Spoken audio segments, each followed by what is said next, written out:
பள்ளிக்கு வாரவங்க தான் பயானுக்கு வந்திருக்கிறான். குர்ஆன சுமந்த பிள்ளைகள் பயான்ல இருக்குது. இவங்களுக்கா பயான் தேவை? தொழுகை இல்லாம வெளியில சுற்றுறவனுக்கா பயான் தேவை? இவங்களெல்லாம் யாரு கொண்டாடுறீங்க? இவங்களுக்கெல்லாம் யார் இந்த மார்க்கத்தை விளங்கப்படுத்துறது?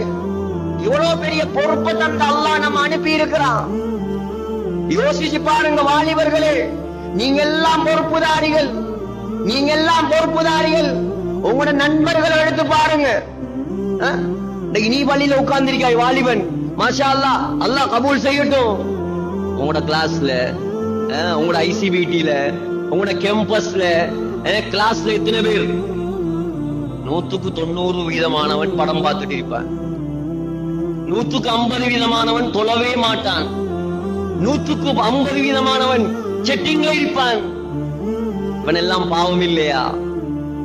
இவனெல்லாம் மார்க்கம் தேவையில்லையா? இவனெல்லாம் சொர்க்கம் போடலையா? இவனெல்லாம் அல்லாஹ்வோடு நெருங்குற இல்லையா? யாரு கொண்டாடுறது? யாரெல்லாம் சொல்றது? அல்லாஹ் எங்களுக்கு விளங்கப்படுத்தி இருக்கிறான், பள்ளியில உட்கார வச்சிருக்கிறான். அல்லாஹ்க்கு நன்றி செலுத்துங்க, எல்லாரையும் பள்ளியோட இணைங்க. முஸ்லிம்களுக்கு தேவை சகோதரர்களே, வாலிபர்களுக்கு தேவை சகோதரர்களே, டெக்னாலஜி அல்ல.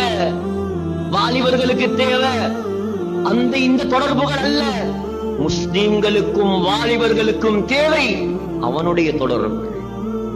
அவன் வேணும் நமக்கு, வேற யாரும் தேவையில்லை நமக்கு. மனைவி முக்கியமா? அவன் முக்கியமா? அல்லாஹ் முக்கியமா? பெற்றவர் முக்கியமா? நண்பர்கள் முக்கியமா? அல்லாஹ் முக்கியமா? தெளிவா சொல்லுங்க, அல்லாஹ் தான் முக்கியம், வேற யாரும் முக்கியம் இல்ல. இப்படி வாழ்ந்து பாருங்க, அல்லாஹ் உங்களை வாழ வைப்பான். அல்லாஹ் வாழ வைப்பான்.